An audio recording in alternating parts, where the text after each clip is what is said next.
Yo, yo, yo guys! Check, kamusta mga idol? So ayan, mag-update tayo ngayon Tuesday ng after lunch na to. Tanghali na mga idol, no? Medyo tinanghali tayo ngayon kasi kahapon medyo maaga tayo. Kasi kahapon medyo maluwag yung ating schedule. No, ngayon medyo marami tayong ginawa kaninang umaga. So medyo tinanghali na tayo ng update ngayon. Pero alam niyo yan mga lods, malupit pa rin mga news natin. So wala na tayo magpaligoy-ligoy. Let's go! Mga lodi, so ito ang ating hours ng ating bubble, crypto bubble. Sa day medyo ano tayo mga idol Makate, no? Medyo nagkaroon tayo ng almost 2 digit, no? Meron tayong mga 8, no? 8.8, 7.7, 7.7. Meron din tayong 8.2, no? 6.2, 6.7, ito mga idol. So medyo Makati yung day natin. Sa hours naman natin, medyo ito na. Medyo nakaka-recover na. Kumbaga nakakahinga na sila, no? Natanggal na sa ipit. Lumuwag yung pagkakasakal, mga idol, no? So, medyo sana nga makarecover na to, mga idol. Check natin yung ating chart muna dito, mga lodi, no? So, medyo mabagal yung aking internet ngayon. So, 2.9 2.9 yung ating XRP, no? 2.97 sa mga nag-aabang sa 2.9 diyan. So meron na rin tayong sa BTC natin 115 mga loads, no? Tingnan ko na nga lang sa CoinGecko. So negative ano natin? Refresh natin. Negative 1.4 yung ating pangkalahatan. No, negative 1.4, pero sa akin mga idol okay lang 'to Kasi nga, sabi ko nga sa inyo, inaasahan nga natin first 2 weeks ng September, medyo drop nga inaasahan natin. Kasi, ang alam natin, pagdating ng second half ng September, which is September 17 magi-start, medyo, sabihin na natin hindi agad pumalo ng September 17, pero may chance na pumalo yon. So, sa akin kasi 50-50 yan May chance na pumalo agad sa September 17, meron din namang chance na bumaba muna bago pumalo, no? Bumaba muna siya, mang-liquidate muna siya bago lumipad, mang-iwan. Kasi overall good news yung cut rate mga lord. So talagang kailangan niyang umangat if ever, no? So ngayon, goods to para sa akin kasi yung mga gusto magbodega, makakapagbodega pa bago man lang lumipad, no? So bodega muna, mga idol. Ayun yung dapat natin ginagawa ngayon, di ba? So, punta muna tayo dito sa ating balita sa Watcher Guru. President Trump says pending SEC approval companies will no longer be required to report earnings quarterly, but instead, every 6 months na. So, dati siguro, pag sinabi kasing quarterly, ang alam ko 4 months. So, ibig sabihin kung dati, 3 times a year sila mag-report, no? Required sila mag-report. So, ngayon, twice a year na lang, no? Twice a year, 6 months, no? Dati 4 months, so ngayon 6 months, mga lodi. So good siguro to sa mga company. Sa atin hindi. So ito, good news talaga to sa Bitcoin at sa Ethereum, di ba? PayPal to integrate Bitcoin and Ethereum into new peer-to-peer payment system. So ayan, magta-try si PayPal na gamitin o i-integrate yung ating Bitcoin at Ethereum sa kanya, mga idol, no? So wait natin kung ano yung mga mangyayari dito. Pero overall, good news to sa Bitcoin at sa Ethereum. And then, eto, medyo malupit to na balita sa BitGet, mga idol, no? Salamat sa nagtag sa akin nito. Sino ba nagtag sa akin nito? Si Idol. Skylab pala. Si Skylab yung nagtag sa akin. Ano ba sa dito? Unique? O Unique? BitGet wallet. So, alam ko meron akong iba kasi yung BitGet sa crypto exchange. Meron ding wallet kasi to mga idol We're excited to announce our partnership with BitGet Wallet, the most trusted Web3 wallet in the market. Di ba? Meron pala tayong trusted wallet yung wallet sa BitGet. Actually, hindi ko na nabalikan yun. Dati kasi kailangan gumawa ka nun, magkakaroon ka ng tawag dito, airdrop. Kailangan mo lang gumawa ng BitGet wallet, magkakaroon ka ng rin yun coins din ng BitGet yun Hindi BGB meron pang isang coins, nakalimutan ko yung pangalan. So gumawa ako ng wallet na yon. Kaya lang hindi ko na siya na balikan kasi nga puro sa crypto exchange lang naman tayo, tapos may sarili naman akong wallet. So hindi ko na siya nabalikan. So ito, mga idol, sa mga iba dyan na walang wallet, pwede nyo i-try to. Kasi sabi dito, the most trusted Web3 wallet in the market. So, ayan yung sabi dito. Millions of unique users can now easily access through the BitGet wallet extension and app. Catch your freedom. So, ito mga idol, no? Ayun nga yung ano ko dun eh. Naisip ko, balikan ko kaya yun. Kasi nakalimutan ko na. Pero si boss, alam ni boss yung aking ano dun eh. Password at user. Anong ginamit ko dun eh. Siya gumawa kasi nun. Kasi wala ako nun. Tapos sinutusan ko siya. Sabi ko, boss, gawa ka ng wallet para meron tayong airdrop. So, titignan natin mga Lodi, no? Babalikan ko kayo dyan pagdating sa BitGet wallet niyan. Hindi ko alam kung meron siya dito katulad nitong MetaMask, di ba? Pwede mo siyang isabi nga yung extension. Pwede dito yung extension.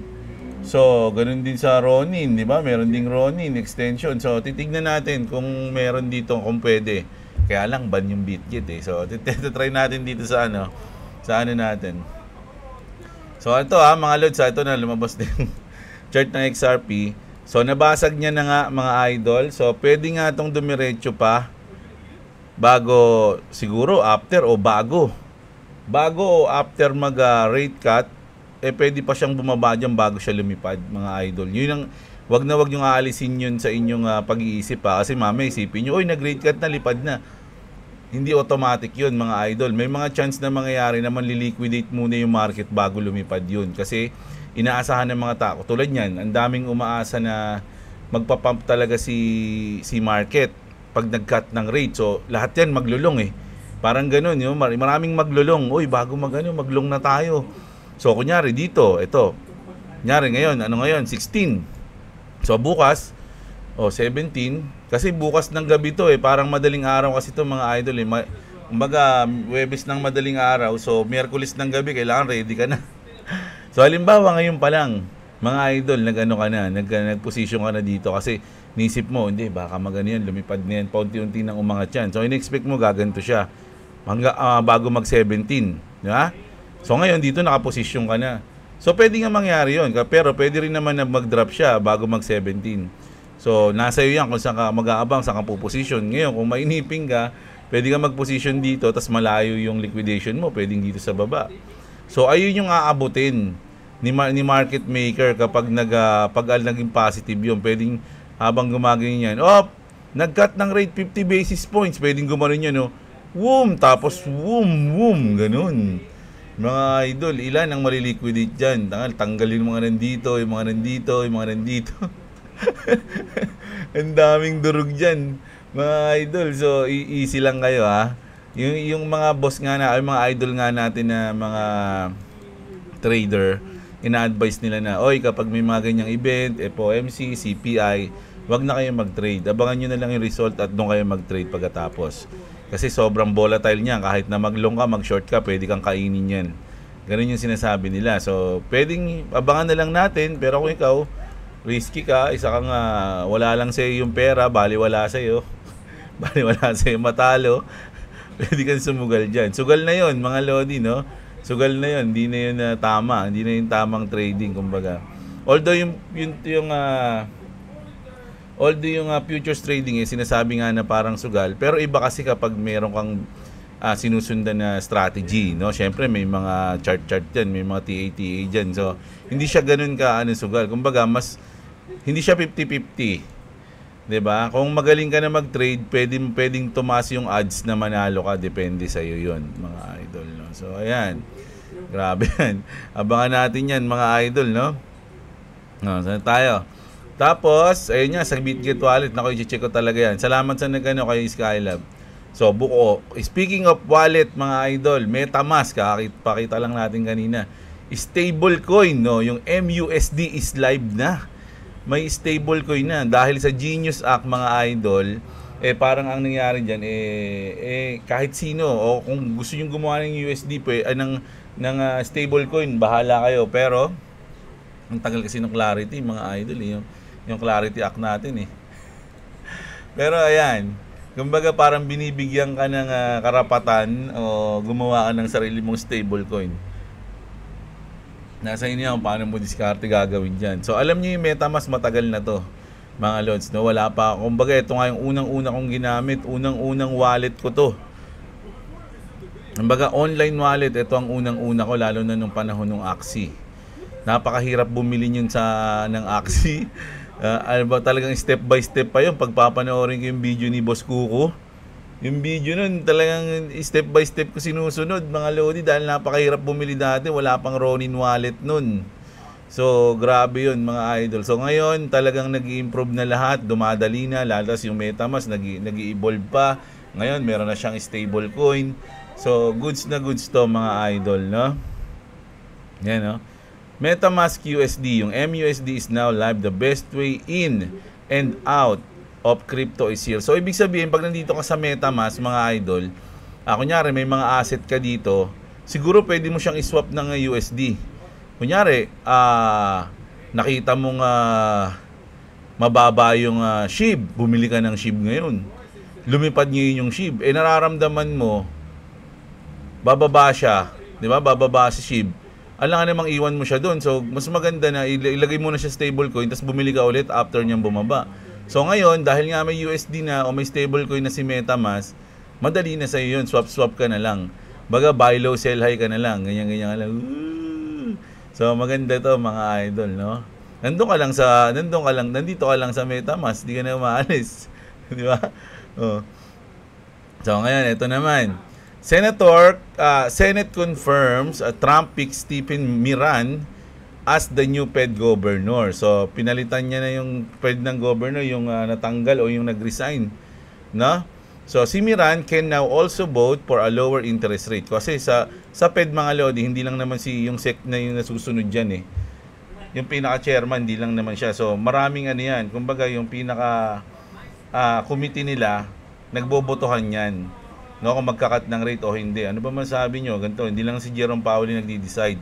So, ngayon, meron ng allied si Donald Trump doon na, oy, alam mo na, ang boto mo, cut ng rate ha. O, yun, parang ganun yan, mga lord. So, naglagay ng ally o nagposition ng allied si Trump doon, pinalitan niya yung nawala na Fed governor. So, hindi Fed governor hindi si Jerome hindi Fed chairman Ayan. So, goods yan, positive yan para kay Trump, no? Speaking of American Trump, Ripple announced $25 million commitment in RLUSD to support American small businesses and veteran career program, no? So ang galing, no? Sumusuport yung Ripple, mga idol, sa American small businesses and veteran, no? So goods na goods to mga idol. Isa tong strategy, siguro strategy ng Ripple to, mga idol, no? Para lumakas siya sa Amerika o kay Trump. Hindi ko alam, mga lodi. Pero syempre, hindi naman nila gagawin yan ng walang strategy na, oy, hindi, sige, tunuan natin yung okay lang yan, wala tayong pakait, wala tayong mapala. Pwede ba yun? Di ba? So, syempre, meron sila dyan, mga idol. At syempre, goods yan sa atin kasi gumaganda yung ano nila, yung pangalan nila o yung company nila. Ang baga, gumaganda yung tingin sa kanila. So, isang magandang technique. Diba? Ngayon, yung SEC, ito yung sinasabi ko mga lods yung Rex Osprey, di ba sabi nung nakaraan that magla-live na. So ngayon, dinelay ng SEC spot ETF from SEC delays XRP spot ETF from Franklin Templeton and Rex Osprey due to market manipulation concern, stalling regulatory advance. Pero ang balita mga idol sa Friday to, after ng isipin nyo, magkasunod lang yun, no? Webes tsaka Biyernes. Webes yung cut rate, Biyernes tong paglabas ng pag-live ng ETF ng XRP. Ito kasi kasi yung sinasabi nila, naku, na-delay na naman, kailan yung dami nagagalit so ngayon mga lodi, ito na mismo yung Rex Osprey na mismo yung nag-post. Tapos ni-retweet lang ni Eleanor Terret, mga idol, no? 13 hours ago, sabi dito ni Rex Osprey, the Rex Osprey XRP ETF or yung XRPR is coming this weekend. Hindi ko alam kung legit to kung sa Rex. Kasi nung tinignan ko, meron siyang 57,000 followers This will be the first US ETF to deliver investors spot exposure to the third largest cryptocurrency by market cap, which is XRP. From Rex Osprey, the team behind SSSK. Ayan. Na? Tapos na foods mo? Papak na. Isang papak lang, ha?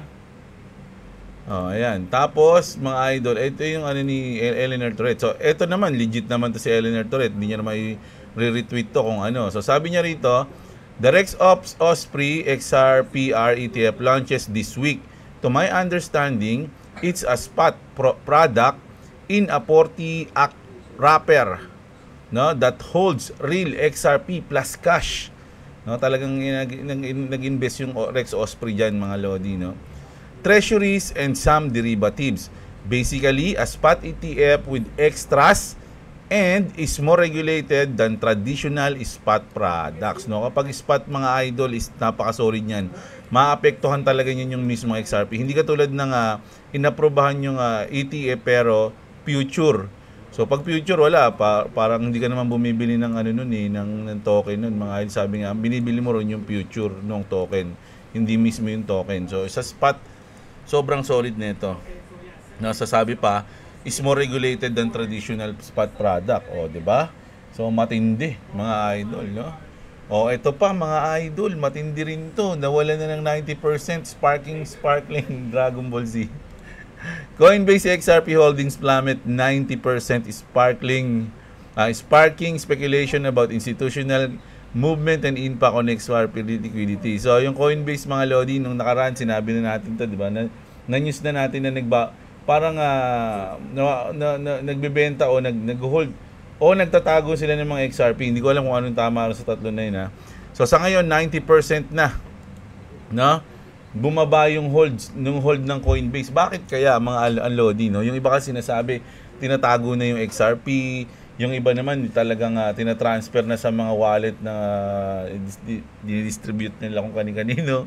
So hindi natin alam yan, mga idol. May maraming spekulasyon, pero titignan na lang natin yung mga follow-up news. Ano yun? Saan yung sabon? Sabon? Doon na lang, wala na eh. Doon na lang sa CR ko yung sabon. Ayan. Na? Tapos, eto. Just in, XRP, eto pala. Eto yung follow-up news dito pala, sorry. Just in, supply on Coinbase is down 90% in the past 90 days. With less liquidity, positive price action is brewing. With analysis stating a $10 XRP if we pass 4.59 with volume. O, ito sabi dito, mga lodi. Yes, this is true. On-chain data and blockchain analytics from sources like XRP wallets show that Coinbase visible XRP holding is cold wallets dropped from approximately 970 million XRP across 52 wallets pala in early June 2025 to about 99 million XRP across 6 wallets. By September 2025, an 89.79% decline. This reduction appears to stem, no? No.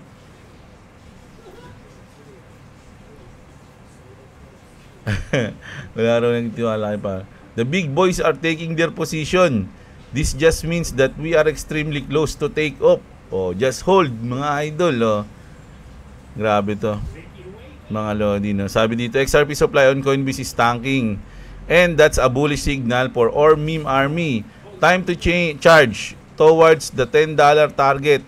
Warriors, let's show the world the power of army. O, yan, mga lodi. Nako, tago nyo na yung mga XRP nyo. Sabi nga nila, mga idol, no? So, tas eto naman, nako, Amazon hiring crypto professionals with salaries up to 500,000 per year.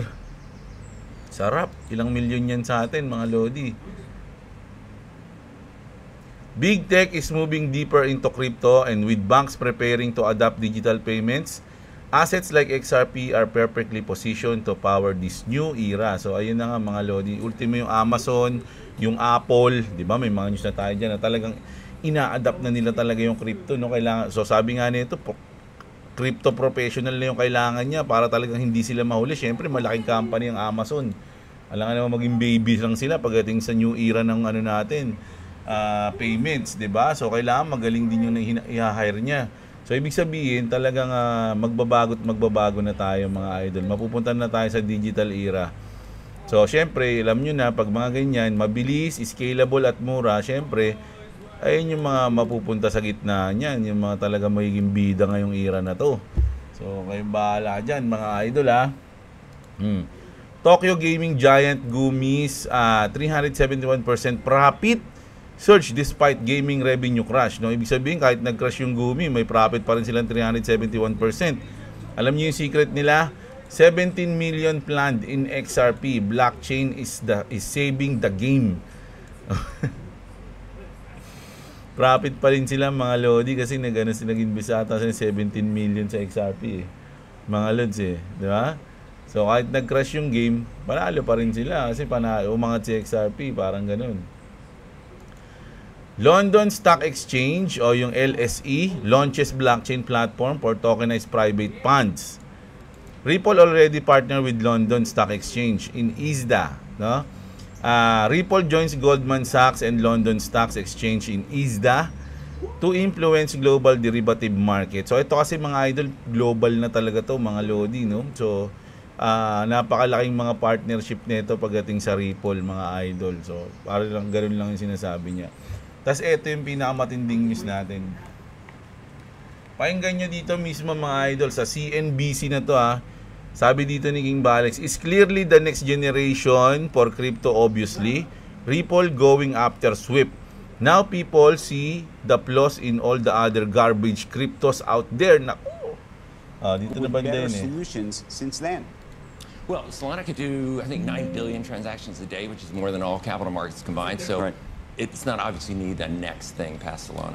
So you think it just doesn't matter? Ito na. Yeah, and there might be other use cases, other like Ripple's going after Swift. So dito niya kasi sinabi na Ripple is going after Swift. So sa mismo nagsabi sa CNBC Live. Bitcoin's digital gold. There's several different major use cases, but Solana's very good at the So yung haka-haka na hindi naman niya hindi naman after ng Ripple yung Swift Hindi nila papalitan yung Swift. Pero dito mga Lodi, nakikita na nababalita na mga Lodi na talagang Ripple is parang going to replace Swift mga Lodi, no? At pag nangyari yon mga idol, alam nyo na mga Lods, di ba? So ayan, grabe. Ayun yung update natin ngayong tanghali Medyo onti lang ba yung news natin mga Lods. So pagpasensyahan nyo na. So ngayon, simula ngayon, maghahanap ako ng news para mamayang gabi. So abangan nyo yung ating balita mamayang gabi. Siya nga pala, ngayon, birthday ni Boy WhatsApp ngayon Kaya medyo naging busy ako kaninang umaga. So mamayang gabi, siguro bago kami pag-uwi namin, no, medyo hindi ko alam kung anong gagawin ni Boss. Isusurprise ata kami ni Boss So ayan, yun, 8 years old na to si Boy WhatsApp. So ayan. So kita-kits tayo mamayang gabi mga idol. Maraming salamat sa mga nanonood. Magandang araw sa inyo mga kapatid. Check niyo yung mga description dyan sa baba ng video natin. Okay? And What's up? Subscribe si Birthday Clovis and subscribe to Jeblo. If you want to subscribe to me, it's a link in the description. Also, everybody say happy birthday to the comments. Peace. bye-bye.